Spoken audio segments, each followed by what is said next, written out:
These times don't fly too high. Be sure to keep the ground in sight. Fly forever if you keep it tight. Love the world but keep the sky. Assalamualaikum warahmatullahi wabarakatuh. Selamat datang kembali lagi bersama Ira Yuris. Apa kabar kalian? Semoga sehat selalu. Oke, di video kali ini saya bakalan nge-share ke teman-teman yang saat ini mengalami masalah hasil itu selalu kabur. Di beberapa komentar yang pernah saya baca terkait masalah hasil mesin fotokopinya itu, Bang, saya sudah bersihkan cas atas, corona atas, cas bawah, hasil masih buram, masih gak bisa blok. Kemudian laser sudah saya bersihkan, hasilnya masih tetap kabur. Drum saya gosok, masih juga tetap kabur. Ganti HPT pun sudah dilakukan dan masih tetap hasilnya kabur.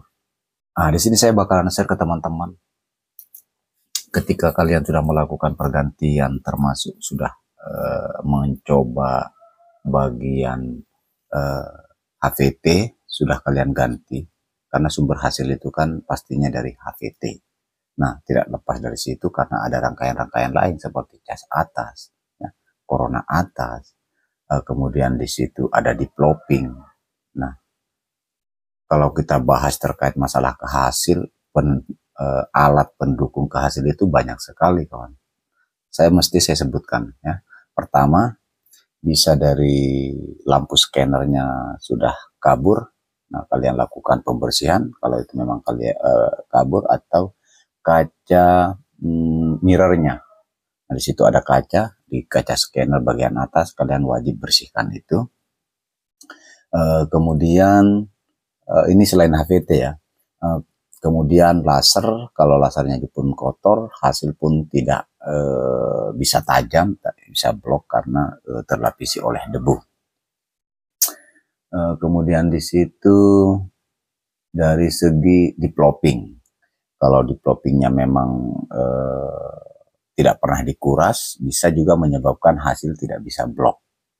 Nah, kemudian cas atas dan corona bawah. Jadi tali corona itu kalau sudah lama digunakan, lama dipakai, kemudian jarang diganti, jarang dibersihkan, apalagi jarang diganti, itu juga bisa menyebabkan hasilnya tidak blok, tidak tajam.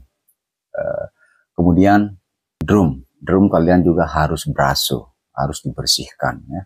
Karena kalau drum lama nggak pernah dibersihkan, pasti juga menyebabkan hasil juga tidak blok. Makanya biasanya saya selaku teknisi itu melakukan langkah-langkah itu, ya.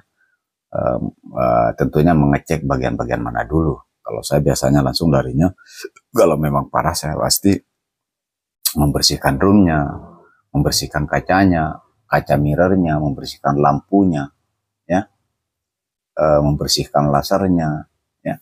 Itu biasa lakukan itu. Kemudian cas atasnya, kalau memang sudah kendor tali coronanya, wire atasnya itu, tali corona yang 0,6-nya itu, pasti saya lakukan pergantian. Dan pastinya corona stainlessnya itu pasti saya bersihkan, ya, semaksimal mungkin. Nah, kalau masih juga tetap semuanya sudah dibersihkan dan masih hasilnya tidak bisa blok, coba kalian perhatikan video yang ini, kawan. Nah, ini kita lihat sama-sama videonya. Nah, kita lihat di sini. Ini seperti di video ini, kalau kalian bisa lihat, nah di sini namanya ini kabel heck Voltec, ya, heck Voltec. Nah, kalau teman-teman sebagai pengguna pemula, tentunya tidak akan pernah melihat ini karena posisinya itu di belakang mesin, ya. Nah, ini namanya kabel Voltec.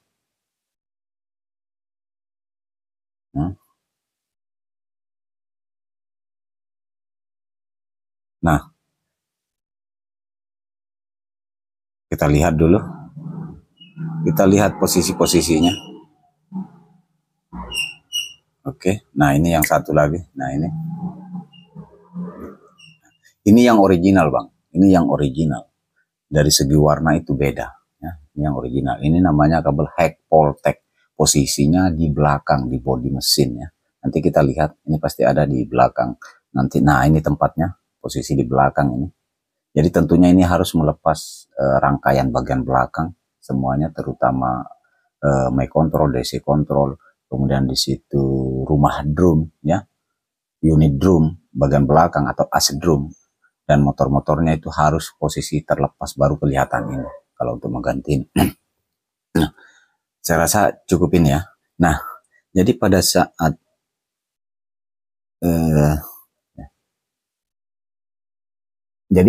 teman-teman mengalami hasil tidak bisa blok, pada saat kalian angkat tali corona, dia pasti ada background. Nah, seperti pengalaman yang saya dapatkan, itu biasanya ini kan gampang dan mudah pecah atau patah ya, karena pada saat kalian dorong unit 1 itu langsung dapat heck poltek ini ya, heck poltek ini kawannya, begitu didorong. Makanya pada saat kalian dorong itu jangan juga terlalu keras. Nah, biasanya pecah masih dipaksa, hasil masih ada, hasil masih belum berpengaruh, tapi lama kelamaan karena posisi antara konektor dari heck poltek itu ke unit 1 yang dapat ke corona bawah itu sudah tidak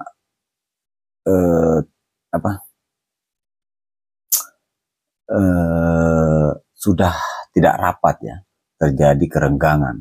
Nah, otomatis ada listrik sudah tidak maksimal karena terjadi kebocoran bang ya. Lama kelamaan si heck poltek ini bisa juga dia konslet ya, bisa dia konslet ketika memang sudah lama terjadi patah atau pecah di bagian bodi mesinnya si heck polteknya ini. Nah, karena masih pengguna kan nggak tahu ya, nggak tahu kalau bisa saja si heck poltek ini patah ketika terlalu kencang kita mendorongnya. Nah, jadi kalian boleh mengecek heck polteknya ketika kalian mesin fotokopi kalian hasilnya masih tetap kabur dan tidak bisa blok, sekalipun kalian mengganti HVT ya, dan hasilnya masih tetap begitu. Satu-satunya langkah yang terakhir kalian lakukan harus mengganti heck polteknya. Karena sesuai pengalaman saya sendiri, saya sudah coba di plopping sama. Saya sudah gosok drum, saya ganti tali corona, semuanya saya lakukan itu. Dan masih hasilnya mentok sampai di situ. Gak bisa ngeblok. Akhirnya, tinggal satu-satunya alat yang belum saya ganti itu heck poltek.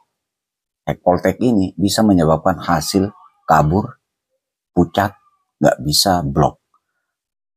Kedua, bisa heck poltek ini kalau sudah memang rusak, konslet, itu malah gak ada hasil. Jadi tidak selamanya langsung kita memponis HVT-nya yang bermasalah. Jangan, kalian nantinya sudah ganti HVT masih tetap, kalian rugi juga bang ya.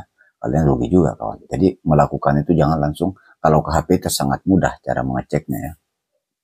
Bisa kalian lihat pengapiannya di luar.